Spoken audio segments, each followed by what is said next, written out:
Hello, folks, and welcome to today's expert webinar. My name is Div Bansali, and joining us today is Kimberly Ellison-Taylor, the immediate past chairperson of AICPA. She'll be speaking on limitless possibilities, technology, and tomorrow's profession. So once again, I want to thank you for joining us today. We're very excited to have an esteemed guest with us today, as we have with all of our previous expert webinars. We're looking forward to getting started in just a couple of minutes here. I wanted to go through a couple of quick housekeeping items before we turn the floor over to Kimberly. First, if you want to change any of your GoToWebinar settings or download the handout or check your audio options, you can just go to the GoToWebinar panel. If you don't see the panel, look for an orange arrow that will expand and hide the panel. Audio options, if you select the audio tab, you'll see either computer audio or phone call. And so if you select phone call, you'll be given a dial-in number and access code to be able to dial in from there. Also, as I mentioned a few minutes ago, if you have not yet downloaded the handouts for today's presentation, you can go under the handouts tab and you'll see a PDF of Kimberly's presentation so you can follow along and take notes as we go through the presentation. Finally, if you have any questions, just open up the questions tab, type in your question, and make sure to click the send button so that comes through to Kimberly and myself and Tom and Sharon, who are helping out on the webinar. Kimberly and I will be answering questions throughout the presentation today, so please feel free to use that at any time. Also wanted to mention, you'll see in the bottom left-hand corner the hashtag expert webinar. If you're on Twitter and following along as we're doing this presentation, you can use that hashtag so that we recognize you and we can retweet or like or answer whatever you post on there as well. So would love to have you join the conversation on Twitter as this is going along as well. We do offer one free CP for active participation during today's presentation, and active participation means responding to all the poll questions in the webinar. I believe we have a total of 4 today. It also means completing the post-webinar survey. So after the webinar window is closed, you'll see a survey pop up in your browser window. So just go ahead and fill that out, click submit. If you don't see it come up, no worries. We'll send you a link to that by email afterwards, and you can just fill it out then. And then finally, you want to be logged in to the live webinar for no less than 50 minutes in order to earn CP. We'll be verifying CP eligibility later on this week, and we will mail out proof of your CP probably early part of next week. Also, one other thing you can do to make sure you receive any emails from us is add webinar@accountantsworld.com to your trusted email list to make sure that our emails don't end up going into any folders where you won't be able to see them. While you're attending today's amazing webinar, I want to let you know about another amazing webinar going on tomorrow afternoon, November 1st at 2 p.m. Tyler Wynn is the president of Cirrus Payroll in Tulsa, Oklahoma, and he's going to be presenting tomorrow on 6 steps to growing a high-margin payroll practice. Tyler started his payroll practice, I believe, 7 years ago and has done a phenomenal job with growing it. He's going to be talking about how you can set up a automated payroll practice and the unique economic benefits that come from that. He's going to talk about how his firm is able to process over 240 payrolls for their clients with just 2 staff members, and the fact that he feels like he can maintain at that current staffing and still be able to add more than 100 more payrolls to that. He'll talk about how his firm has earned 100 Google reviews with an average rating of 5.0, which is almost unheard of. And he'll talk about how you can do the same thing with your business as well, and how you can use the power of reviews. And finally, he'll talk about how he used Accountants World's solution, Payroll Relief, to help him achieve his goals, why he chose Payroll Relief, and how the functionality and pricing structure was essential to him getting his practice off the ground and growing as well. So if you have not yet signed up, I know many of you have already signed up for Tyler's webinar. We still have seats available. At the end of today's webinar, the last poll question we'll be asking is if you'd like to get directly signed up for that one. So if you just click yes when we put that poll question up at the end of today's webinar, we will send you a reminder email from GoToWebinar along with a link so that you can come into the webinar tomorrow. So again, that's November 1st. That is tomorrow at 2 p.m. Eastern. from Tyler Wynn. Before I turn the floor over to Kimberly Ellison-Taylor, just a quick word about her. She is currently a Global Accounting Strategy Director for Oracle America. She's previously been the chair at AICPA as well as Maryland Association of CPAs. And she's widely renowned as being a preeminent expert on innovation and disruption in the accounting industry. So at this time, I'd like to go ahead and turn the floor over to Kimberly Ellison-Taylor.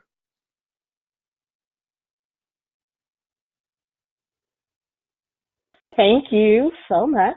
I am ready and here to show my screen. How is that, Div? That looks great. Awesome. Okay. So thank you so much, Accountants World, for the opportunity to present. You are truly an influential voice in the accounting profession, and especially Hatendra. He and I were fortunate enough to be on the list of 100 most influential people in accounting. And so I definitely wanted to recognize his influence and his voice as well. And so for today's presentation, talking about limitless possibilities, technology, and tomorrow's profession, it gives me an opportunity to bring together two very compelling areas that I think are amazing and add a great deal of value. And that is accounting and also technology. And so when I think about what that means, I think about first from an accounting profession, that we're a profession that inspires confidence and trust. And on this slide, you see just a summary of the survey rankings that we've received. We're the #1 financial professional rated by business decision makers. 93% of business decision makers are satisfied with their internal CPAs. The CPA and the Chartered Global Management Accounting designation, CGMA, are in the top 5 financial certifications. We're certainly the most trusted profession, second only to physicians. And I can tell you that we don't begrudge them their #1 placement. We understand why physicians have to have that place of trust, and we don't take our placement lightly. I can assure you of that. And that we have the all-time high with investor confidence in public companies. This is really important. And it's important because even as we have competencies and financial acumen, and we're continuing to develop not only just for ourselves, but our communities and the businesses and organizations and firms that we're in, we also understand that we have a responsibility to promote and protect the public interest. And I believe that's what totally sets us apart. And so when you think about from a technology perspective, you see the globe here on the screen, which pretty much just denotes that we're in a global world. I've had the opportunity when I served as chairman to travel to a lot of places and meet accountants all over the world. And while it may have taken me a flight to get there, technology means that I'm really only one click away.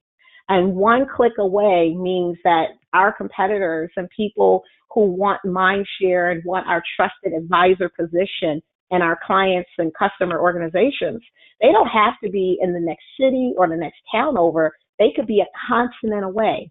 And we know that from a global perspective that there are macro trends that are impacting the accounting profession, whether it's regulatory complexity, and certainly Thomson Reuters cost of compliance report, and I know I saw the one from 2017, highlighted that there were 52,500 regulatory alerts from the previous year, and that was 29% higher than in 2014.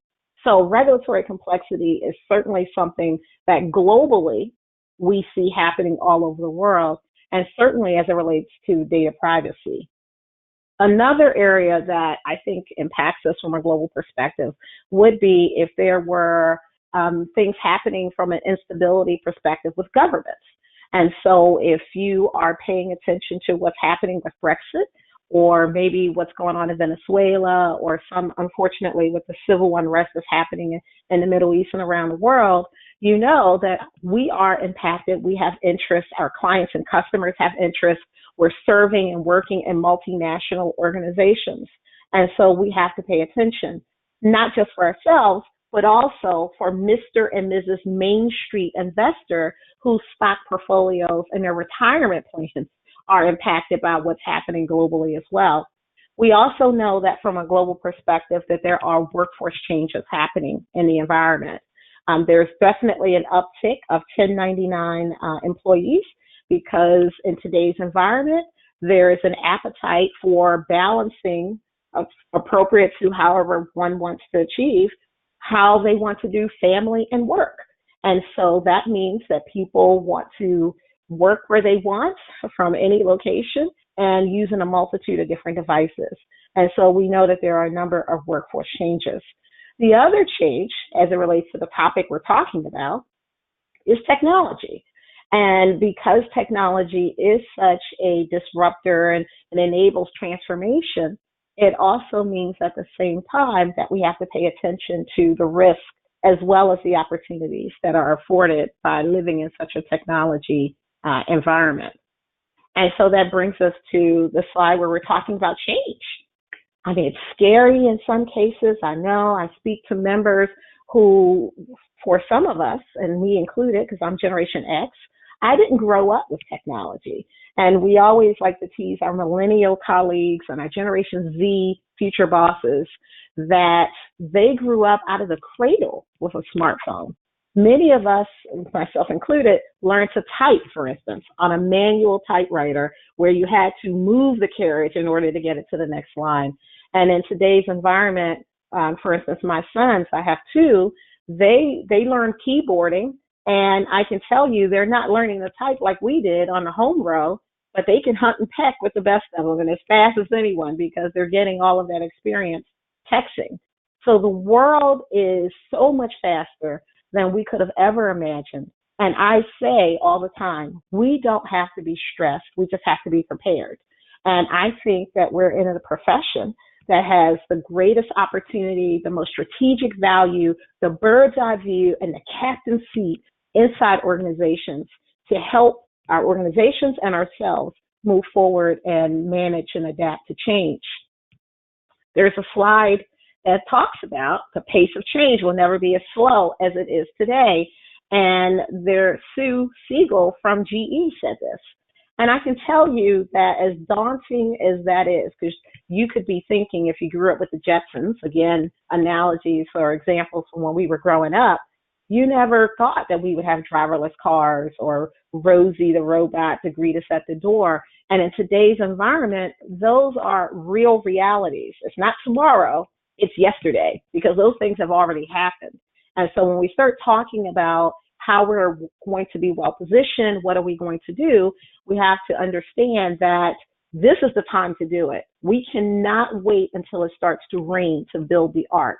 We have to be prepared right now, thinking right now about strategic competitive year-over-year advantage and how you compete in the marketplace to maintain your trusted advisor position inside your customer or client environments. So let's talk about what that means when I say the profession. When I say the profession, I'm talking about all of us. We have a big table, and that table and tent allows many of us to sit there. And so whether you're in public practice, business and industry, academia, government, consulting, or not-for-profits, you're thinking about what technology means and how it can improve your efficiency and effectiveness and how you go to market with your goods and services. And whether you're in public practice and you have the amazing responsibility of an attest function where you are providing reasonable assurance that the financial statements are fairly and materially represented, you are ensuring that prudent and appropriate tax is being collected and on behalf of your clients. You're also at the same time thinking about perhaps advisory services, whether it's business valuation or whether you're providing services on personal financial wealth planning, or if you're thinking about cybersecurity attestation, which I'll talk about a little bit, you're thinking about how technology is impacting your business. If you're in business and industry, you're thinking about your supply chain. You're also at the same time thinking about regulations. And if you're publicly held, you're thinking about the SEC and the FASB in particular, the guidances that come forth so that you can be here and viable and meet your shareholders and also what you've conveyed to Wall Street.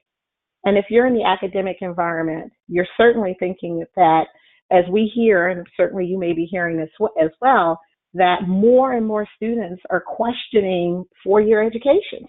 They're also questioning how they actually get that learning. I think there's a notion that learning is needed. What is in debate, I think, by many of our younger colleagues, and maybe some of us, is whether or not it has to be the way that we've always done it.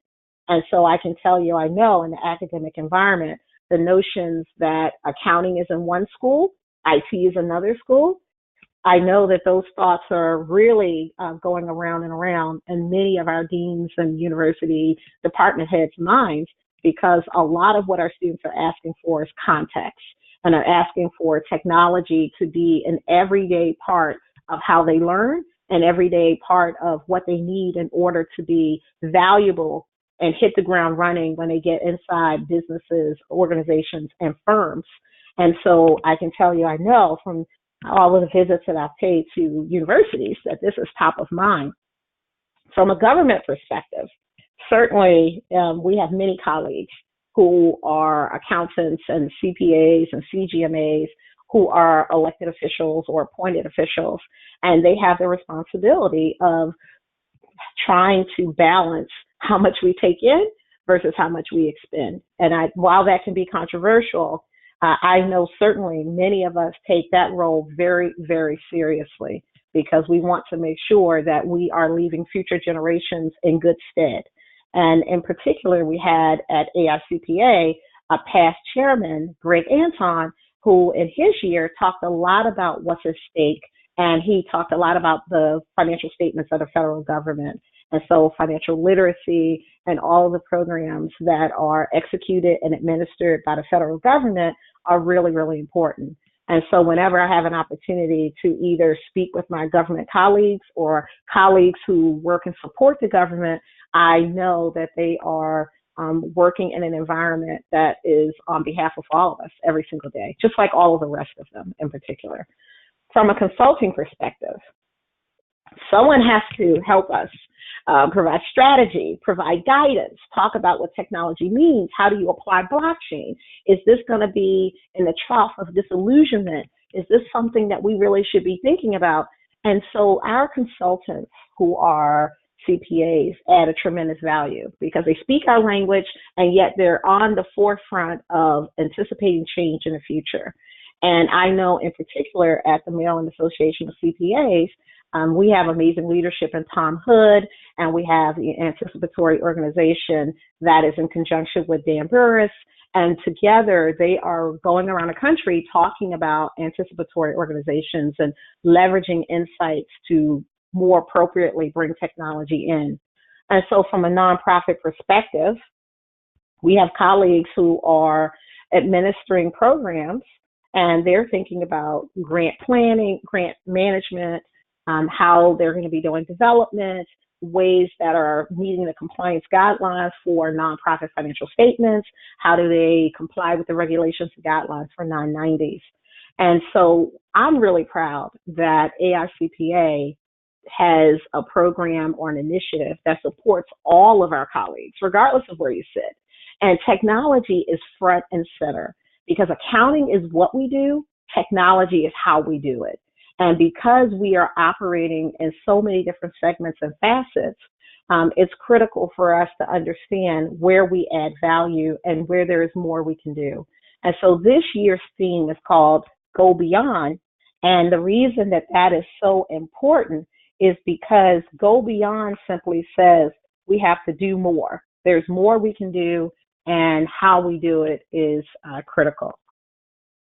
On this particular slide, this is a slide that just talks about all of the things I've heard our colleagues say, or things I've come across in my 14 years at Oracle.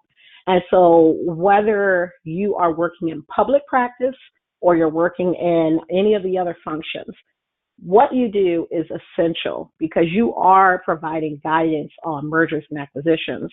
You are providing information as it relates to leases and derivatives or revenue recognition. But the reason that I highlighted change management kind of in bold is because I think that's the hardest part. I think as I grew up in my career, I heard people, process, and technology. And when I became a CPA, I added resources and understanding how resources are applied and administered. And so for all of the different things that we do, we have to not forget the people part, because the people part is the most critical part, I think, of any organization, the most critical resource. And I believe it is our competitive advantage in the age of machines. And I say that because sometimes people will say, Kimberly, how long before Skynet becomes self-aware? And some of you may be familiar with Skynet from the Terminator movie series, which would be artificial intelligence taking over the world. But I don't think that that is the case. I think that human insight, our ability to manage qualitative and quantitative factors collectively and together to inspire are critical. And I think that that's our competitive advantage in the age of machines. And so I'm going to turn it over to Div to ask our first polling question. Okay, sounds great. So I will go ahead and launch it. So attendees, you should be seeing the first polling question in front of you right now, which is which best describes you? And there are 5 options there. So go ahead and select the one that best describes your role. Make sure to click the submit button so that your vote is counted for CPE purposes. And just a reminder, this is the first of 4 poll questions today required in order to earn CPE. Kimberly, one question I was just thinking of from that last slide as we have people voting here. You mentioned all the different roles that CPAs and CGMAs play. What you're talking about today in terms of advising on technology trends and how roles are changing, is that also now part of the role of an accountant to inform their small business clients about what's happening in the broader marketplace and educate them about that? Absolutely, Div. And I say even more so because if we are holding trusted advisor positions inside organizations or to organizations, we have to then help them anticipate the changes to their business models, the changes to how they need to operate and engage their clients appropriately. And technology is such a key critical part of that discussion. So if you are in public practice, if you're not asking questions about technology, then you would have significant audit risk. If you're not asking questions about technology and you're in tax, then you may be subject to identity theft. And certainly we don't want any of those two things to happen. So we have to be asking questions about technology posture. We also know that because disruption is a very real concern, that there are iconic companies that are not here today. And there could be any number of reasons, but disruption fueled by technology is certainly one of them. And so if we want to help our clients be in the best position possible, we have to ask some questions about what they're doing to be competitive in the future. And so everyone, regardless of whether you're one person or whether you have a couple hundred, technology is definitely something that should be on your dashboard, front and center every single day, thinking about it as it relates to your strategy. Yep, yep. Yep, that's great. That's great. So folks, we're going to take just a few final seconds here. If you haven't voted yet, and please go ahead. Hey, Div, your microphone seems to be scratching a lot. I will take care of the poll questions here for the time being, and then once I'm done reading the poll questions, I will get everything back over to Kimberly. Hello, everybody. I'm Tom, by the way. I'm a marketing coordinator here at Accountants World. So the question was, which best describes you? All right, and let's close the poll question here. All right, and let's share these results. So Kimberly, it looks like the majority of people here are in public practice, which doesn't seem surprising to me. Does it seem surprising to you? Not at all, because certainly from a public practice perspective, we have to be right there, certainly because we hold an attest function in many cases, or we really are serving in client advisory services, and our clients are relying on us to give them direction about technology. So that makes perfect sense to me. Okay, I will send it back to your presentation now. Thank you so much. So the next slide really talks about technology as a game changer. And I've had the opportunity to speak with students and to share with them something that I think is interesting, and I hope you find it interesting as well. And I said to them that when I was growing up and coming through the various opportunities that I've had, you would walk in the room and the oldest person in the room seemed to be the person in charge. And that was because they had amassed the most information, they had the most knowledge, they were the smartest person in the room as it relates to whatever field it was. But because technology is such a game changer, that as I speak with college students or young professionals and I share with them that it would not be out of the realm of possibility that they would be the ones in charge. Because as we start talking about digital engagement, digital strategies, digital marketing, digital transformation, some of the technologies in particular, maybe all of them, are things that they would have inherent expertise in because they grew up natively using them. Many of us translate back to technology. We think of it in one way, we translate it to technology, and then it comes out. They don't know the past. They don't have that legacy context. Now, that could be a con for them, and I share that as well. That context is certainly important to know the history, the why that an organization or a customer or a client does something a certain way. But they also have an opportunity to move to the front of the line leveraging technology, and it is a game changer. We also know it's a game changer because we have companies that are multi-billion-dollar companies today that did not exist 15 years ago. And so that's why it's something that we have to all take very seriously.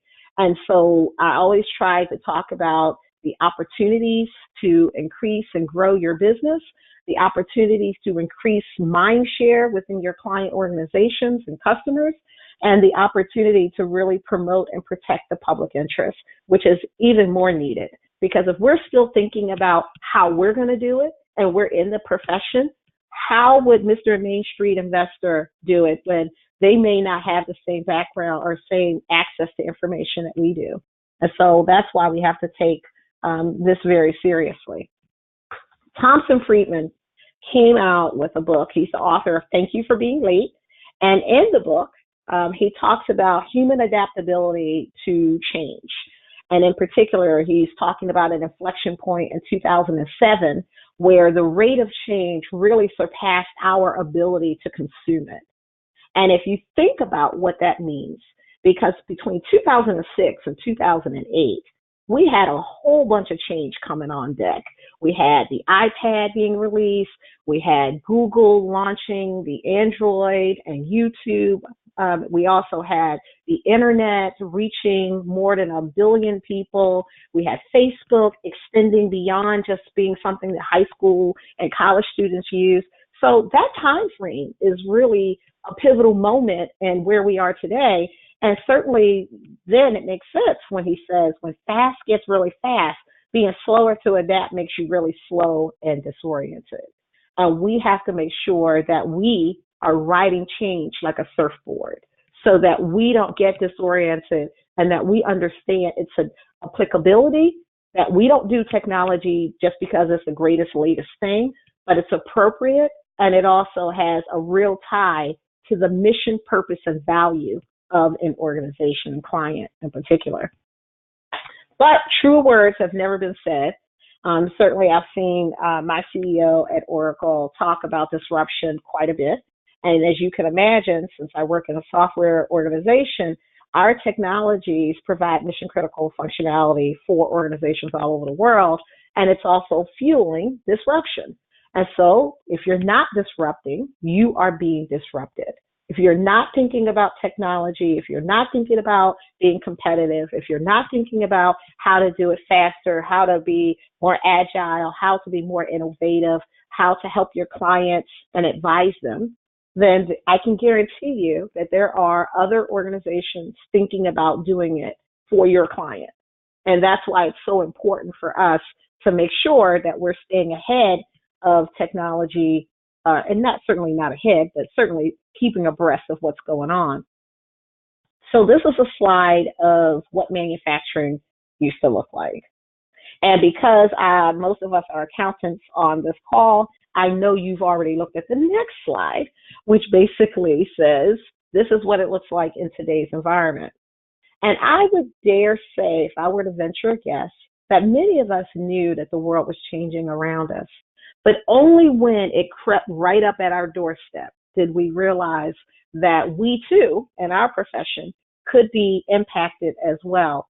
And so when we think about making sure that as we advise our clients, we are advising them of the technology that are disruptive. These are technologies, I can't even say they're new anymore, because some of these technologies have reached a point where they're commonplace. People are using them and talking about them on a pretty frequent basis, whether it's artificial intelligence, machine learning, blockchain, big data, cybersecurity, cloud technology, and augmented virtual reality. So let's just talk about a couple of those. So from an artificial intelligence perspective and machine learning, the ability to have transactions after you execute them a few times, to then have the system say, when you deviate from those, to say, wait, is there a mistake being made? The ability to reduce compliance issues because you have the machine learning the way that you want transactions processed, to have artificial intelligence system around you that provides that additional guidance to help you onboard your teams faster, that helps you understand and more appropriately apply what your client is needing from you is huge. From a blockchain perspective, when you're talking about online distributed ledger, the use cases are piling up. I mean, when you first hear it, if you're like me, then you say, well, is this really going to make it? And so you don't pay attention to it because you're thinking in your mind, this may not exist. It's like a pet rock. You're thinking this is not going to go anywhere.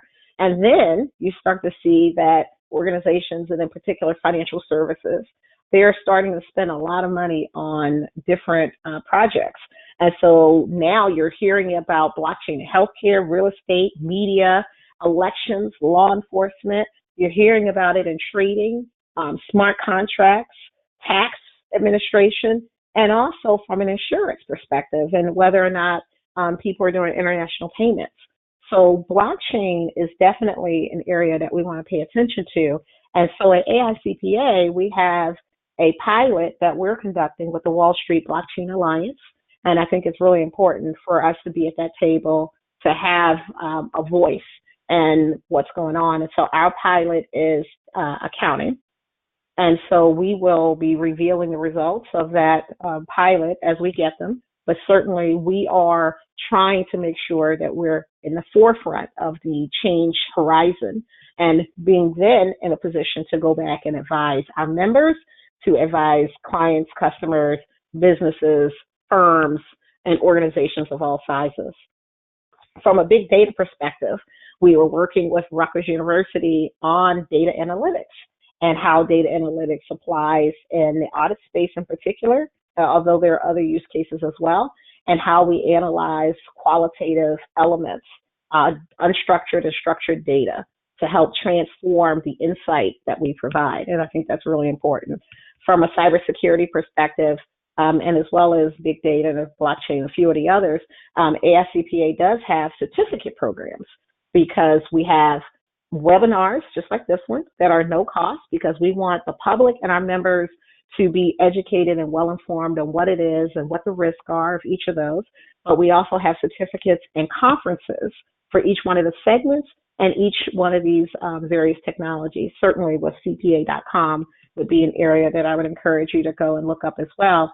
But cybersecurity is an area that I'll be talking about in a little more detail, so I'll come back to that. Cloud technology is an area, and I just saw a quote that at our council meeting from Barry Melanson, who's the president and CEO of AICPA, and he was talking about a quote that was on a slide that 58% of firms will be on cloud technology by the end of the year. And so that kind of surprised me when I saw it because I was thinking that unless managing servers is your core competency, that might be an area that while you retain your intellectual property and your knowledge about how you go in and do audits or how you apply different methodologies for, client advisory services, that if you're not in the business of managing servers or you don't want to pay for the hardware to set one up, a server farm in your back office, that cloud technology might be an area that you might want to take a look at. And then certainly from a virtual reality perspective, and using that as a mechanism to really change how we learn, using gamification and avatars, using technology, because we have a commitment to lifelong learning. And because we have that commitment to lifelong learning, it's never going to stop. There's no there. We want to make sure that we make it as easy as possible to comply. And what's really nice is that we work in this ecosystem from an AICPA perspective, where we're working with our regulators, our state societies, other firms of all sizes, whether you're a sole practitioner or you are a very large firm. Most of these would definitely apply to your day-to-day. And I only say most because you may have different clients or different requirements that you have. I would dare say that our homework from this particular presentation is to figure out which one or two of these you want to be more informed in, and just dig deep. Go to YouTube, you can Google the information, go to the AICPA website, go to your state society website, and get more information about any one of these technologies. Now, Div, we're up to polling question number 2. Or Tom. All right, sounds great. I will go ahead and launch the second poll question here. And so, folks, you should be seeing the second poll question just having opened up in front of you. And the question is, are you currently implementing any of the technologies from the previous slide? Yes, no, thinking about it, they don't apply to my business. So go ahead and select whichever option best fits your current situation. Make sure to click the submit button so that your vote is counted. And we'll give about 10 or 15 more seconds here for folks to get their vote in.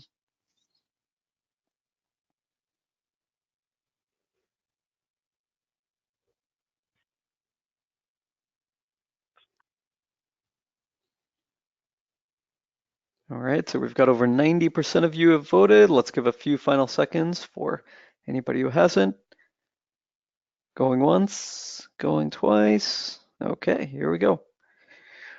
So Kimberly, we see 48% said yes, and another 29% said thinking about it. Okay, great. I'm really glad that the 29% are thinking about it, but we're going to need to figure out what we can do to help you. And certainly there are a number of resources that I just named that could help you figure out exactly what you might be questioning about the technology. And so I would look forward to the opportunity to engage with you from the AICPA perspective, or again, your state society or your firm. And to those of you who are in yes, I love having success stories, lessons learned, or best practices. So I look forward to hearing what you've learned or what you think about some of these technologies as well. So I'll go to the next slide. The reason that that question was so key is because technology really is driving transformation. And I know that it's no surprise to any of us on this call with the number of connected smart devices worldwide, and that in 2017, there were 28.4 billion. Now, what's amazing to me is that I went kicking and screaming from my flip phone that I had to a smartphone because I was so happy and comfortable with it at the time. But now I can't live without it because I'm basically carrying a computer in my purse. At the blink of, just going in my purse, I can access information in most systems. And so when you think about what that means to your clients, how are you advising them? How are you advising them to engage with their customers and their clients and their supply chain? What does it mean to them from an Internet of Things? And we didn't even talk about that, but Internet of Things would certainly be something that some organizations are beginning to think about. And of course, this is the proof case on, cloud revenue being projected to grow to 240 billion from 40.7 billion in 2011. And that 65% of banks will have blockchain solutions in production. And so that tells me that many organizations, in alignment with what the poll results showed, are implementing these technologies because there is no choice. To have sustainable achievable, transformational, strategic value in your organization, you have to leverage technology in a way that's appropriate for you. So I wouldn't advise anyone to just go in and say, oh, because everyone else is doing blockchain, let's do it. That doesn't make sense. But certainly having a conversation with your clients and customers and inside your organizations, depending on where you are, about any one of those, I think would add a lot of value, especially when you consider that 49% of work activities could be automated with current technology. And that translates to more than $15 trillion in worker wages. And this is according to a McKinsey Global Institute report. And so that also says that we have opportunities to be more efficient and more effective. And we have opportunities to really challenge our notions of how we do work and how we get work done and the future of work just in general. And so this also says that if you're inside your client environments, as a strategic advisor, sometimes you're sharing the information they need to know in a way that is not always popular. And this is definitely not a popular message, but I think that it has to be conveyed. And that means that we all have to, I like to say, bring our A game and bring our skill sets up to a higher level. And that is not always a popular or great message to have to deliver. But I think the decision and the choices belong to the organizations on how they want to use or implement that knowledge inside their organizational strategies. So what are we going to do? Well, I can tell you there are three things that AICPA is doing. And those things are transforming our services.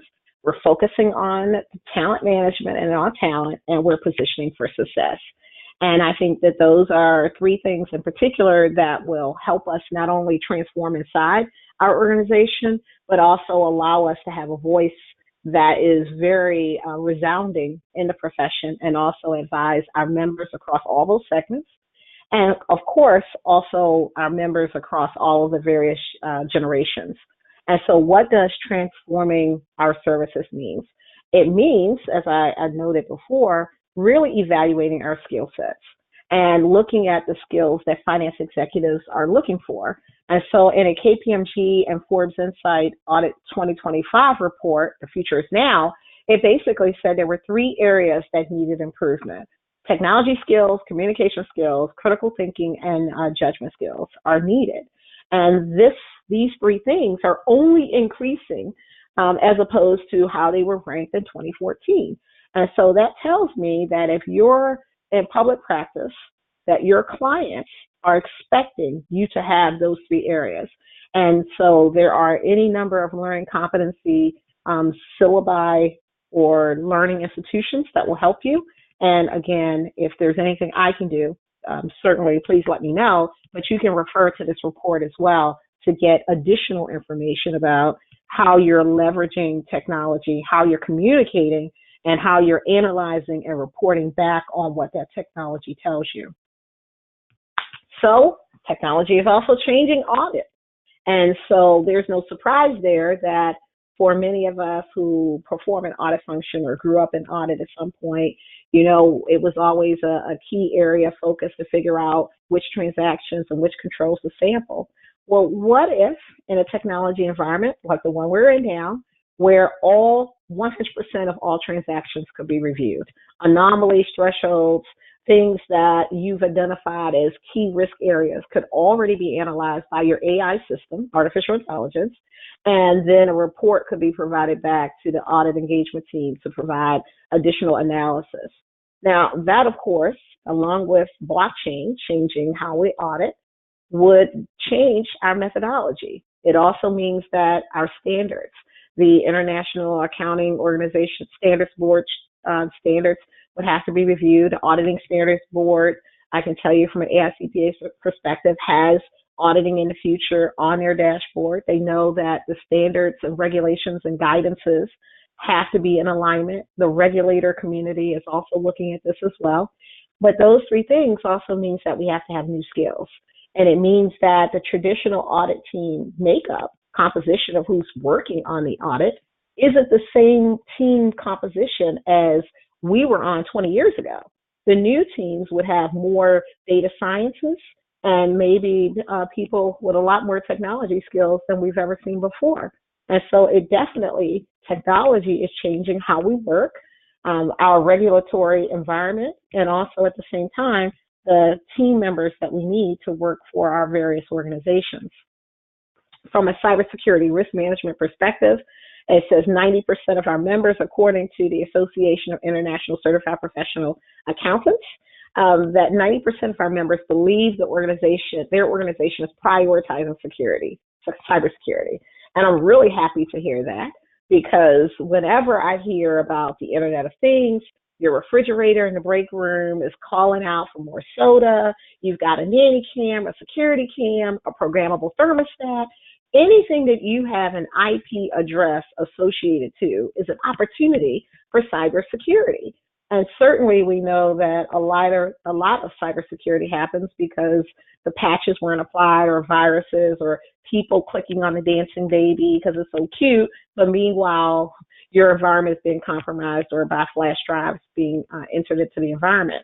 Those are the types of questions that you would need to ask your client, because of course every magazine or every article that comes out about a cyber threat, somewhere in the article, it feels like, to me at least, they're asking who was the auditor, who were the accountants.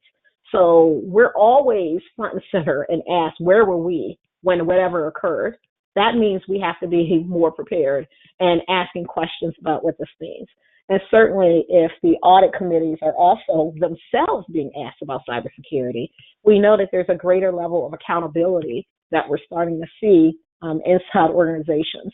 And so AICPA does have a cybersecurity certificate, and we have a number of guidances and guides that could provide assistance as well, whether you're a sole practitioner or whether you're an organization of a couple hundred size, or whether you're working in business and industry.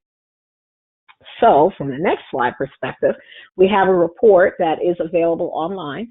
And it was a survey that was conducted by AICPA and sponsored by Oracle. And the other the other group that worked on it with us was the Chartered Institute of Management Accountants, where 500 professionals were surveyed of various sizes. And they were in education, retail, manufacturing, life sciences, and also in the financial services space. We just asked them, what are you doing with your technology environment? What are you thinking about the role of finance, and how are you adapting in the future? So this applies to this particular audience, because if you're in public practice, then your clients were the ones who filled this out. And if you're in business and industry, then it was your organization that they have potentially filled this out. And certainly it applies to you either way.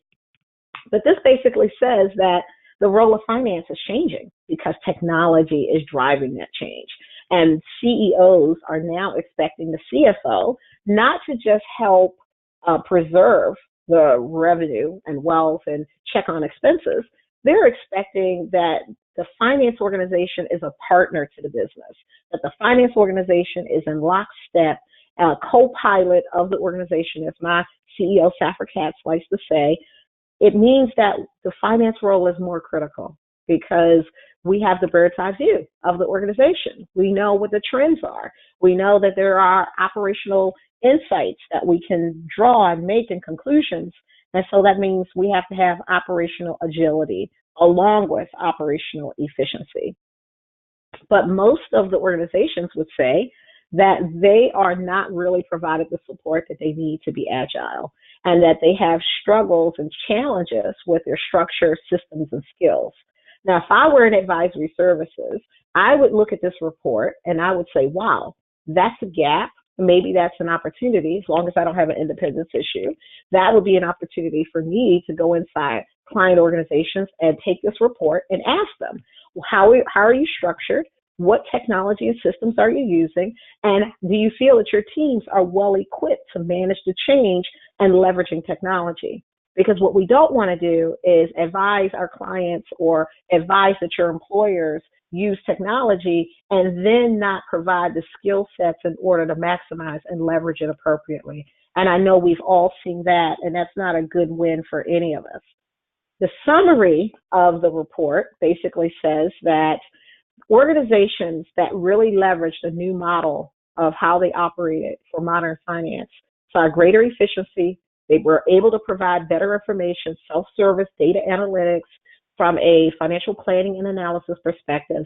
And as a result, because they were trusted, they anticipated what their clients needed, they were partnered with the business, they relentlessly used automation in order to be more productive and to really ensure that they were meeting their compliance needs.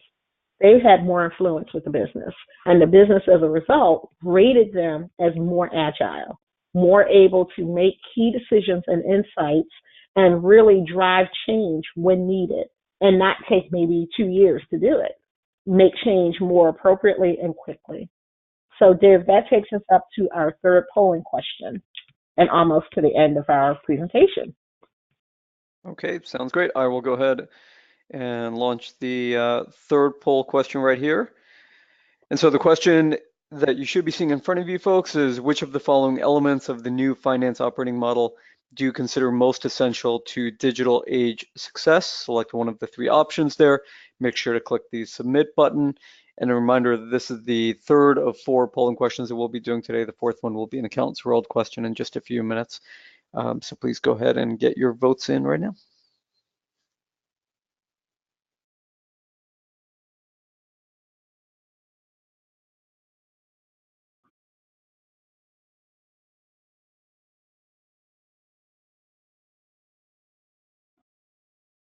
All right, attendees, we'll give about 10 more seconds here for people to get their votes in. I see most of you have voted already.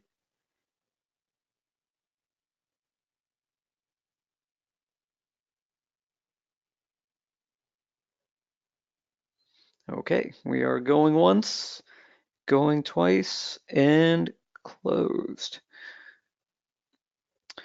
So Kimberly, wow, a really even split here. Slight preference for extreme efficiency through automation, but 34% and 28% for the other 2 options. Oh, wow. That is almost a complete even split. But it just goes to show that all 3 are equally important, because it probably was really hard for them to choose, because all 3 of those go hand in glove together. And I would encourage everyone on the call to go out and get that presentation. And because I know my accounting colleagues, they're like, oh my gosh, we're almost out of time. Is she going to get there? Yes, I'm going to get there. Because it would be exactly what I'm thinking. So I'm going to move really quickly through the next 3 slides. And certainly I'm on LinkedIn and Twitter, and we can definitely catch up if there are things you wanted to talk about in more detail. But from a focusing on talent perspective, according to the World Economic Report, in the age of machines, the 4th industrial revolution, here are some skills that I think give us a competitive advantage over machines, because we have people management, we have the ability to coordinate with others and leverage emotional intelligence, and certainly a service orientation. These are skills that are not just needed by our profession, but are really being sought after by every other profession and industry. And so we have to then make sure that our profession is one that's viable, is seen as attractive. We don't want to be bleeding edge, but certainly we want to make sure that our younger colleagues see us as a progressive profession and that we're paying attention to the trends around us. And again, that's also a report that I would encourage you to review. And the reason that I talk so much about the younger generation is because when you look at this chart, you can see that millennials will comprise the majority of the workforce by 2025. And so it's really important for us to fly the plane, serve the coffee, check the engine, because we want to make sure that even as we're preparing for the future, that we're paying attention to what our younger colleagues, who are the future managing partners, the future CFOs, CEOs, CIOs, CXOs, what they want and what they expect from the profession, because we want it to be a place not only where they come, but also they progress to the highest levels. We're also working with the next generation below that, and those will be students working with educators. That's always a question that we get, that I'm talking so much about technology. Kimberly, are you working with the faculty community? And I'm happy to report that AICPA does have an academic champion program and a number of things that we do with universities in order to help provide this bridge and this understanding of not only accounting, but also the role of technology as well. And so, third point on what we're doing to position for success, we want everyone at the table. Again, I do believe that people are the most critical resource and asset, that technology is a tool that is enabled to drive transformation, but only as it relates to meeting the needs of the business. And because of that, people need to be the one in charge, and leadership in what we do is so important to help us promote a strong brand and to ensure that we have a viable perspective in people's minds. So you can follow me on Twitter, and certainly I look forward to having greater conversations with you in the future. Thank you, Accountants World, for having me present. I really appreciate it. Well, Kimberly, thank you so much for joining us today. This is a really interesting presentation and a lot more for me, and I think all the attendees to dig through here as well. But you know, you covered as much as you possibly could have in the course of an hour, and I really thank you for this this unique insight that you were able to provide today. Folks, I want to before we close out here today, I'm going to go ahead and launch the fourth poll question. I mentioned the webinar coming up tomorrow, the Tyler Wynn webinar, where he'll be talking about how he's created a high growth, high profit payroll practice over the course of the last 7 years. And it's really going to be a conversation between him and I. I'm going to ask him some questions, and he's going to talk through how he's done that in terms of marketing and staffing and his operational processes and technology as well. So I'm going to go ahead and launch a poll question. If you'd like to get automatically registered for that poll, you can just go ahead and select yes here, and we'll give you, we'll go ahead and get you into the GoToWebinar system for tomorrow's webinar. If you're not able to attend in person, but you are interested in the topic, the third option there is can't attend, but please send me the recording, and then we'll be happy to send you the recording sometime next week once that's produced as well, so you can hear what Tyler and I have to say tomorrow. So while you guys are voting here, I want to also remind you our next expert webinar will be 2 weeks from today on November 14th, and it'll actually be me who's presenting. I am the head of marketing for Accountants World, and I'll be talking about a 6-step blueprint for simple, effective marketing. So look forward to seeing you exactly 2 weeks from now, November 14th, same time, 3 p.m. Eastern. If you haven't registered for that, and I'm going to go ahead and close out this poll, so you can get your vote in here if you haven't done so already. Okay, so let me go ahead and just take back control here for 1 second so I can show my final slide here.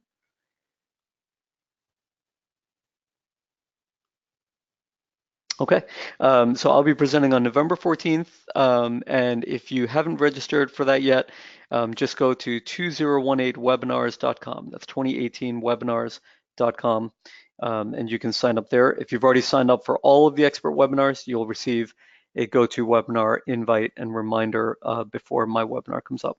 So look forward to seeing you at Tyler Wynn's webinar tomorrow on November 1st, and then look forward to seeing you 2 weeks from today at my webinar on simple, effective marketing. Thanks again to Kimberly for joining us today. Thanks to all of you for joining us today as well, and we'll look forward to seeing you soon. Thank you.